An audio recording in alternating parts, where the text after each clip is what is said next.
Olá pessoas, eu sou a Abigail, esse daqui é o Olhar Curioso e o nosso assunto de hoje é o que aconteceu com a Marvel. Eu já queria lembrar de você curtir esse vídeo, comentar o que você está achando dos conteúdos daqui do canal, de também se inscrever se não está inscrito e vamos para o assunto do vídeo. Minha gente, o que foi que aconteceu? Né, um negócio... Como é que eu posso explicar como que as pessoas conseguiram destruir em uma fase o que foi construído por uma década? Eu não sei, sinceramente, sabe, dizer em palavras como é que... Antigamente, alguns anos atrás, era comum você ir assistir um filme no cinema porque era da Marvel, porque já era garantido que seria um filme no mínimo decente. Eu não vou dizer que é a melhor coisa do mundo, ai meu Deus, são filmes que deveriam ter ganhado Oscars e essas coisas. Não, gente, não. Falo de entretenimento, entretenimento de qualidade. Histórias que você ia assistir, que iam ter referências dos quadrinhos, que você ia poder se aprofundar nesses quadrinhos, que contam histórias diferentes. Esses tipos de experiências que nós nerds tínhamos, que agora a gente não pode mais ter, né? Porque não podemos mais pedir o mínimo, que é fidelidade aos quadrinhos. É um absurdo. Porque atualmente os quadrinhos estão sofrendo retcons. Que são retcons? É quando você lança um quadrinho e você diz, olha, esse quadrinho aqui, ele muda totalmente a história, tudo que veio atrás dele é o que veio atrás, agora esse aqui é o que é pra frente. Aí tem vários personagens sofrendo altos retcons, mudando várias coisas nas histórias dos personagens. E eu não vou entrar em detalhes sobre isso não, mas é importante que vocês saibam que até os quadrinhos estão sofrendo com o que a Marvel tá sofrendo agora. Que é o quê? É uma questão muito mais ideológica, né? O identitarismo e todas essas coisas, aonde as pautas, elas são mais importantes do que o filme em si, né? Vamos ver, vou ter como exemplo esta coisa que é chamada Thor, Amor e Trovão, né? Eu não posso nem dizer que é um filme, que eu não sei o que foi aquilo, sabe? É uma coisa que fritou os meus olhos, uma coisa horrorosa de assistir. Foi horroroso, eu não sei o que foi aquilo. Eu até disse que eu ia resenhar no canal, mas quando eu assisti, não vou não. Porque eu não... Gente, se vocês assistiram o meu vídeo falando de Doutor Estranho do Multiverso da Loucura, você viu que eu tava revoltada. Com Thor, Amor e Trovão, eu tava 3, 4, 5, 6, 7 vezes mais revoltada. Porque o que foi? Quando a Marvel ela começou a lançar esses filmes, uma coisa que eu tinha um costume de fazer era ler alguns quadrinhos depois que os filmes tinham lançado, para poder saber qual era a história original, o quanto a obra ela era fiel ao original, esse tipo de pesquisa, porque eu sempre gosto muito de assistir o filme primeiro, né? Como eu sou muito mais ligada a ler manhwas e mangás, a questão do quadrinho americano, ela nunca foi tão chamativa pra mim, porque o enredo asiático, ele costuma ter várias quebras de narrativa, umas coisas mais chamativas. Mas é claro que existem obras muito boas nos quadrinhos americanos, e eu só nunca fui de estar dentro deste universo. Mas com a Marvel, eu comecei a ler um pouco mais. Eu li alguns quadrinhos do Cavaleiro da Lua, cheguei a ler alguns da Jessica Jones, não gostei. Vou ser sincera, não gostei não. E aí por isso que eu não assisti a série dela. Mas dizem que a série dela é muito boa, enfim. Aqui há exemplo, eu li alguns quadrinhos por causa da Marvel. Há muito tempo atrás, sabe? Quando disseram que ia ter um filme do Cavaleiro da Lua, eu li algumas coisas, assim, na íntegra mesmo, na internet, algumas coisas de Cavaleiro da Lua. E, em específico, nesse filme do Thor, meu irmão comprou algumas HQs que seriam adaptadas nesse filme, que é a Bomba Divina e Carniceiro dos Deuses. Essas edições do Thor, elas são sensacionais. É uma coisa sensacional de se ler. Gente, é sério, falando sério mesmo, se você só tivesse colocado o que tinha no quadrinho, seria um filme sensacional, sensacional mesmo, assim, com coração, com alma, e tinha tudo pra ser um filme maravilhoso. E eu tava muito animada porque a Marvel, ela tinha me feito gostar muito do Thor, em específico. Do Thor depois de Guerra Infinita.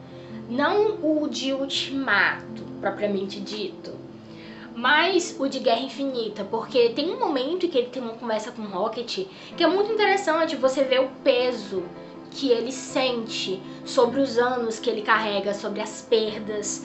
E esse momento ele é muito bonito e você vê que o Chris Hemsworth, não sei se é que falam dele, mas enfim, ele consegue carregar algum tipo de emoção.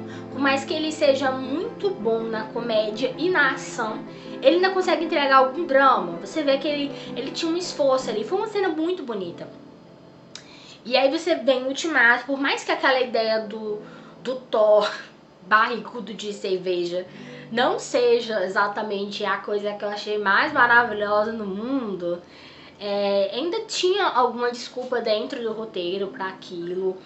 E você vê como ele lidou com toda aquela perda, né, com todo aquele sentimento de impotência. Por mais que eu particularmente nunca escolheria essa fuga, né, eu acho que a fuga do próprio Gavião Arqueiro faria mais sentido com o Thor, né, o Thor perdendo a dignidade dele de carregar o Mjolnir e ele sair por aí só como sendo Thor, sem ser esse deus digno e essas coisas, pra ele tentar procurar de novo nele esses sentimentos. Enfim, tem várias ideias que poderiam ter acontecido, mas que não usaram, mas tudo bem, foi o que deram pra gente.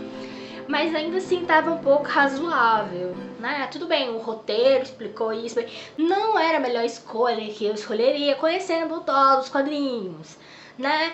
Mas tudo bem. E aí a gente vai pra Thor, Amor e Trovão, e esse filme do Thor vai apresentar a poderosa Thor, que é a Jane Foster. Que esse... minha gente... Assim... A história da poderosa Thor nos quadrinhos, eu não vou dizer que foi um dos melhores quadrinhos que eu já li, mas foi um quadrinho bastante interessante. Ele tinha uma alma, né? Ele tinha algo a dizer, foi uma leitura bastante interessante. Eu vou dizer que se você quiser procurar pra você ler também, tenho quase certeza que você também vai gostar. Não foi a melhor coisa que eu já li, mas ela é muito interessante o jeito que as coisas são propostas nela. E como é proposto, minha gente, é um negócio que é muito melhor do que o que foi colocado naquele filme, gente. Pelo amor de Deus, cadê um filme que trata da poderosa Thor? Não tem drama. Aí o drama... não, tem um momento, tem uma cena. Gente, vamos ser sinceros. O filme de Thor, Amor e Trovão é uma galhofa. É pra ser um filme de comédia. Que não faz o menor sentido. Você tá falando do Carniceiro dos Deuses, né? Que é um dos caras super poderosos. Que, gente, ele dá um pau numa daqueles deuses lá dos Olimpos, essas coisas. Ele bate em todo mundo, ele mata um monte de gente, minha gente. Ele escraviza os Argadianos no final. É um negócio assim, gente, essa saga aqui é muito boa. Gente, vamos ler essas duas histórias. Uma continuação da outra, né? Carniceiro dos Deuses e a Bomba Divina. Minha gente, mas é muito bom, muito bom. Meu irmão tem até uns quadrinhos, a edição de luxo deles, de capinha dura, é muito bonito. E eu queria dizer isso pra vocês, minha gente, o motivo do porquê a Marvel, ela tá perdendo os clientes dela, como eu digo, é exatamente isso, não tem mais relação entre os quadrinhos e propriamente os filmes. O que eles estão agora querendo adaptar são quadrinhos que são muito recentes e ainda assim eles mudam. Você tem, por exemplo, a Miss Marvel, eles mudaram os poderes da Miss Marvel. E é tipo um negócio, gente, pelo amor de Deus, você vai mudar o poder da garota. É literalmente que ela é, né? Ela é Miss Marvel, ela tem o poder de aumentar, diminuir os membros dela, essas coisas. É o poder dela. Aí você pega e bota, não, é energia cósmica. Ah, pelo amor de Deus. Gente, falando sério, eu nem assisti essa série. Nem assisti essa série. Não assisti. O que eu digo pra vocês, eu terminei de ver Loki. Eu cheguei a assistir Cavaleiro da Lua. Aí eu assisti esse Thor, Amor e Trovão. E não assisti mais nada, minha gente. Porque quando eu me senti pessoalmente insultada assistindo aquele filme do Amor e Trovão. E aí depois que veio foi o que? She-Hulk. Minha gente, se eu já tive problemas com Thor, Amor e Trovão por causa da falta de roteiro deles, por causa de pautas identitárias, essa série da She-Hulk foi totalmente feita pela pauta identitária, que esqueceram de escrever a personagem dos quadrinhos. Assim, é um negócio assim muito nada a ver, gente. Que é a questão de que, não, nós temos que colocar aqui a Valkyria. A Valkyria, ela é a Rei Valkyria. Gente, pelo amor de Deus. Você quer botar ela pra ser a líder do povo? Bota rainha, minha gente. Tem rei e rainha. O rei é o homem e a rainha é a mulher. Valkyria é a mulher, não é? Ela não é mulher? Pois é, a rainha. Ficou tão feio quando eu assisti aquilo ali. Ah, Rei Valkyria. Eu olhei. Por quê? Pra quê? Só pra poder ter aquele momento. Lacrou, mana. Eu fiquei muito revoltada, porque eu não gosto dessas coisas, sabe?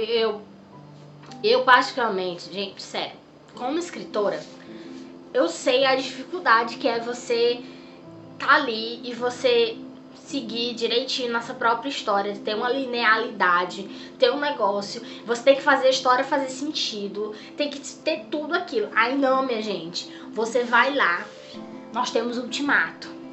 No Ultimato, Thor vai e fica com os Guardiões da Galáxia. Aí no início de Thor, não, galera, valeu, falou, vamos embora.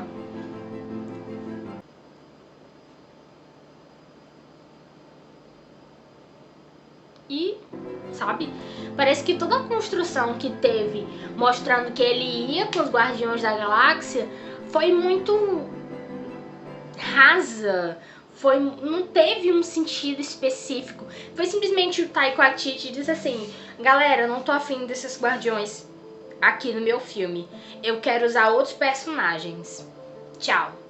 E aí ele volta pra Terra pra ver a galera lá na Asgard, Nova Asgard, né, que é como é chamado lá. E é um negócio nada a ver, minha gente, um negócio nada a ver. Eles fazendo turismo lá no meio dos Asgardianos, um negócio assim. Minha gente, as coisas muito sem sentido, sabe? Eu olhando aquilo, tentando fazer aquele esforço mental pra poder gostar do filme. O que já me tira de dentro do filme, né? Porque eu já vou olhando pra aquilo e dizer que isso aqui não faz sentido, né? Por que você fez isso? Por quê? Aí fica aquele questionamento que fica voltando na cabeça. Por quê? E você não consegue prestar atenção no filme. E como eu tava falando, ele vai pra lá, quando ele chega, tem lá a galera lá, diz, não, porque levaram um povo nosso daqui e tal, aí a gente tem que ir lá, resolver as paradas tudo, falar pros outros deuses e tal, pedir juras, blá blá blá. E aí nós temos a Jane Foster, que ela aparece e tal. E aí o Thor vendo a Jane, e ele encontrando o Mjolnir, e tendo a roupa tormentas, e ai, toda aquela situação, ela é tão desconfortável. Ela é tão desconfortável que, minha gente, por quê? Fica aquele questionamento, por quê? Por quê? Só por quê? Porque você tem tudo isso, e aí tem a Rei Valkyria, tem lá o amigo dele de pedra, aí tem a Jane Foster, e aí tem os martelos, e aí tudo isso acontecendo nessa comédia galhofa, e o Carniceiro dos Deuses.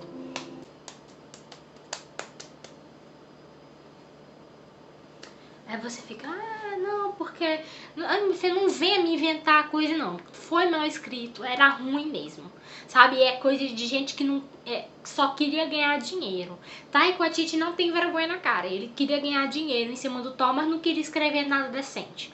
Eu digo que muita gente não gostou de Thor Ragnarok, mas eu particularmente gosto daquele filme, porque eu vejo que existiu um esforço, entendeu? Um filme separado, você pega ele separado, você assiste ele é interessante, principalmente por causa da Hela. Eu gosto muito da personagem da Hela. Mas, minha gente do céu, você querer fazer Thor Ragnarok 2 com a história do Carniceiro dos Deuses e a Poderosa Thor, minha gente, não tem condição, não tem condição. Gente, se vocês assistiram, se vocês leram os quadrinhos da Poderosa Thor, vocês sabem que toda vez quando ela usa de novo os poderes dela, o câncer dela vai piorando. Então é um dilema muito grande da personagem dela. E ela traz um crescimento muito grande pro próprio Thor, que naquela época ele não estava mais atuando como o herói Thor. Por quê? Porque ele não era mais digno do martelo. Até por isso que ela estava utilizando o martelo. Que é o Mjolnir. E com tudo isso, ele se vê de novo frente a uma heroína, né? Ele vê ela e vê como ela tá fazendo tudo aquilo muito bem. E aí você percebe que ela tá literalmente se sacrificando para poder salvar as pessoas. E é um momento que confronta ele mesmo. Então depois que ela se vai, ele consegue novamente carregar esse peso de ser o herói Thor, né? Porque ele teve um crescimento por causa da Jane, por causa de que ele viu nela aquele arquétipo de heroína, aquela ideia do que ele deveria ser. E ele não era. Então é um confronto, é um momento emocional, mas que ele tem um significado, que ele faz o Thor crescer, ele faz ele ser alguém melhor. Uma coisa que eu particularmente tenho raiva é quando fazem contrapostos femininos de heróis que já existem. Mas o da Poderosa Thor, por mais que eu não gostasse, quando eu li a história dela, eu achei ela bastante interessante por causa disso. Porque com todo o arco que ela teve, foi um arco muito bonito e que fez com que o próprio Thor, ele conseguisse crescer como um personagem. Então, você vê que isso foi subutilizado num nível estratosférico nesse filme, porque poderia ser um filme inteiro sobre esse assunto, eles brigando sobre isso, eles resolvendo todos os BOs, e aí no final nós temos aquele momento de drama, aquele tudo, beleza, não teve, então vamos voltar pro Carniceiro dos Deuses. Eu fico pensando, o que o Christian Bale tinha na cabeça quando ele aceitou? Sério, sério mesmo, o cara fez o Batman, a trilogia do Nolan, que tudo bem, a ação do Nolan não é muito boa, a coreografia não é muito boa, mas a ideia do mundo que ele criou, a direção do filme, tudo aquilo naquele universo funciona e funciona muito, muito bem. Então, Christian Bale aceitar uma proposta da Disney de fazer um personagem que é um vilão, eu já pensei, minha gente, ele recebeu um roteiro maravilhoso, ele vai arrasar, ele vai conseguir um Oscar até, porque ele vai, nossa, ele vai fazer todo um trabalho de entrar no personagem. Nada, minha gente, não teve nada. Eu fiquei estressadíssima quando eu assisti. Foi um insulto. É literalmente um insulto. Eu acho que, sei lá, eu tava com dívida, sabe? Dívida de jogo, sei lá, uma coisa assim do tipo. Porque, gente, aquele roteiro é medíocre.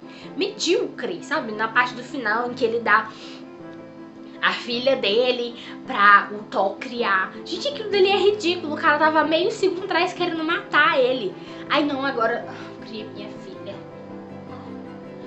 Gente... Eu não sei o sentido, gente. Qual é o sentido de você dar um arco de redenção pro carniceiro dos deuses? Não tem sentido, principalmente quando você nem deu camadas pra ele no filme. Você não aprofundou ele de forma nenhuma. Não tem um desejo de fazer ele algo palpável, algo com que eu me importe, sabe? É horrível, horrível, literalmente horrível. É só mesmo pra você passar raiva. Não tem outra palavra. Foi feito pra estressar a gente que é fã. E é muito do que esses filmes que a Marvel tá fazendo agora é pra estressar os fãs. É muito isso. Você vai tirando cada um dos heróis que você tinha antigamente e você vai fazendo umas histórias porcas, gente. Aquele filme da Viúva Negra, um insulto. Aquele ali era um insulto, totalmente um insulto. O CGI é horrível. Eu diria que eu gostei do filme até a parte que ele faz uma introdução da Natasha dentro da União Soviética, que eles têm umas montagens, umas colagens que eu ainda achei muito interessantes. Mas quando você começa a conhecer a família da Natasha, que você conhece a Yelena Belova e você vê a história que eles contaram, é um desperdício. São personagens interessantes que não são utilizados bem. Você vê ali que tinha possibilidade de você criar uma história, de você criar uma coisa interessante enquanto eles estão fugindo, fazendo qualquer coisa. Mas não, é um descaso total. Faz um negócio e tudo no final. É um cara que ele fica usando um poderzinho dele lá pra fazer com que a Natasha não consiga bater nele. Aí tem uma explosão no ar, que é aquela cena horrorosa, aquela caindo nas coisas, e aquele CGI podre, que você vê claramente que aquela explosão ali não era de verdade. É claro que a gente sabe que não é de verdade, né? É claro que a gente sabe que não é de verdade. Faz algum problema você fazer uma coisa um pouco mais real, pra pelo menos olhar pra aquilo e dizer, ai, uma explosão. E não, meu Deus, que CGI ruim. Ai, foi um estresse, um estresse. Esse filme da Viúva Negra foi um estresse. Assim como muita gente sentiu com o próprio Shang-Chi, que é um filme que eu gostei. O filme do Shang-Chi, eu gostei. Muita gente não gostou. Mas eu digo que eu gostei nele na mesma perspectiva do Thor. Né? Um filme que ele fosse à parte, como se ele não pertencesse dentro da Marvel, ele fosse um filme à parte. Ele funciona muito melhor pra mim do que um filme que tá dentro do MCU, se você assiste ele com a cabeça de que é um filme fora. Porque eu gosto muito de filme chinês com waiá e essas coisas. Eu gosto muito, então eu sou suspeita pra falar sobre isso. E também nós tivemos o famigerado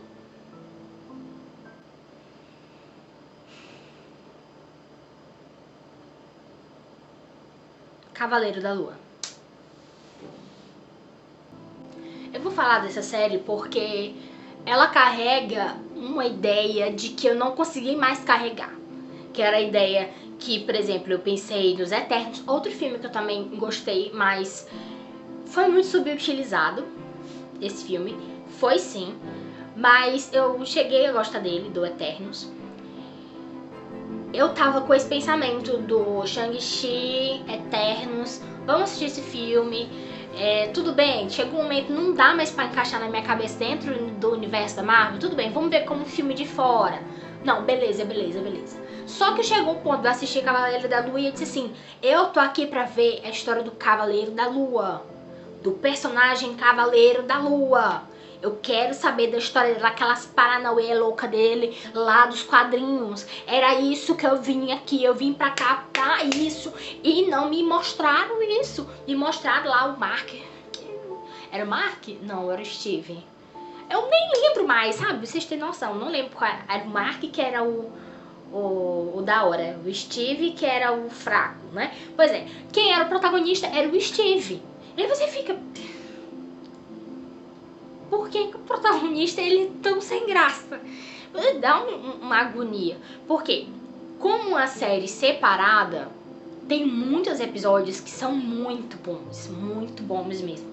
Mas é impossível você não pensar, isso daqui era pra ser do Cavaleiro da Lua.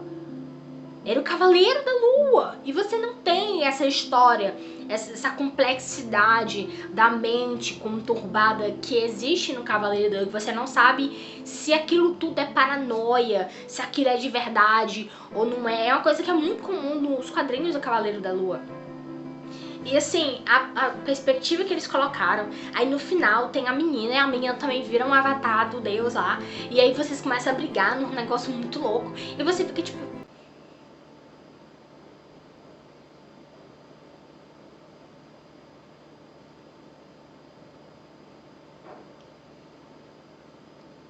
O que tá acontecendo? Não faz sentido, não tem sentido. É uma coisa assim que ela vai escalonando num jeito que você fica tipo, gente, vamos fazer isso aqui mais centrado, vamos fechar isso só dentro disso, vamos fazer uma história desse personagem, não vamos ficar pensando em outra coisa não vamos, sabe? É um negócio que ele foi muito mais feito pra você contar a história do Mark e do Steve do que propriamente do Cavaleiro da Lua. É uma história que ela não conta muito bem, não apresenta muito bem esse personagem. Porque pra mim a melhor opção seria você fazer uma série totalmente sem nexo, que não é nem sem nexo, gente, é muito complexa. Você pegar um personagem desse é muito complexo, porque ele tem muitas personalidades e cada uma dessas personalidades tem uma faceta do poder do Cavaleiro da Lua. Então é uma forma de você apresentar um personagem que seria muito interessante. Você apresentar essa dúvida, se aquilo tudo aconteceu ou não, esse tipo de pensamento. Mas aí quando você coloca o Steve e você só apresenta a perspectiva do Steve, fica muito, sabe, o Steve é o de verdade, entende? Não é o Mark, não, agora é o Mark que é o de verdade. Qual é o de verdade? Só que, tipo, você não tem a perspectiva de se o Cavaleiro da Lua é de verdade, sabe? É um pensamento que também acontece quando o Cavaleiro da Lua tá trajado, que ele já tem outra personalidade. Isso acontece, sabe? É um negócio muito louco. O Cavaleiro da Lua é muito massa. Mas você fica, gente, o que tá acontecendo? É um negócio que, sabe, não tinha a alma. Que eu acho que esse é o problema. É um negócio que eu até falei com meu irmão, de que eu gostei muito do live action de One Piece, porque tinha muita da alma de One Piece, né? E uma coisa que esses filmes da Marvel já não tem mais é alma. Não tem mais alma. Querendo empurrar você uma ideologia de que vamos botar todas as mulheres no local de poder e elas vão arrasar lá. Só que, tipo, onde é que tá o contexto pra você colocar elas lá? Tirar esses personagens e colocar as outras? Não, aconteceu. É tipo assim, o Hulk, ele sangrou no braço dele quando ele capotou o carro e aí o sangue dele bateu no da menina e a menina virou a She-Hulk. É uma explicação.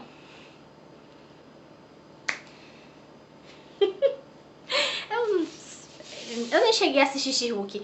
Eu cheguei a ouvir falar desse primeiro episódio que o meu irmão assistiu. E ele falou pra mim, eu disse, não vou ver, não vou ver. Eu me recuso a assistir um filme da Marvel. E é uma coisa que... Eu disse isso até sair Guardiões da Galáxia, que é um filme que eu sei que foi feito com esmero, então eu assisti ele. Mas eu só dei esse voto de confiança só pro James Gunn. Só pra ele, porque eu sabia que esse filme ele tava fazendo com esmero. E espero que ele faça alguma coisa que preste na DC. Mas eu já falo logo que o que vem depois eu não assisti mesmo não. Ó, A Marvel agora, se quiser que eu assista de novo, vai ter que fazer uma nova história, pensando em personagens pensando mais no pé no chão, como ela começou no início. Ela vai ter que reiniciar o MCU dela de novo, porque do jeito que tá bem, eu não assisto não, ó. Pra me assistir um filme do Doutor Estranho, ganhar um filme da Wanda, ó. Assistir um filme do Thor pra ganhar um filme da poderosa Thor. Não vou assistir não, porque eu vou assistir, vou pagar, dar meu dinheirinho pra eles, vou dar? Vou não, meu filho, porque esse dinheiro é suado, é um dinheiro muito do custoso, é muito mais caro do que ele realmente é no mercado pra mim, porque sinceramente, eu pagar pra ver uma coisa que eu não quero ver, não vou, simplesmente não vou. Já estou dizendo o que aconteceu com a Marvel, perdeu os clientes e eu sou uma deles. Se vocês dizem assim, ai, nerdola demais, sou mesmo. Sou. Respeite a minha obra, eu respeito o seu filme. Você não respeita, eu também não vou assistir. Respeito você fazer seu filme. Vai lá, faça, mas também não vou pagar pra assistir não, porque você não me respeitou quando fez o filme. Então.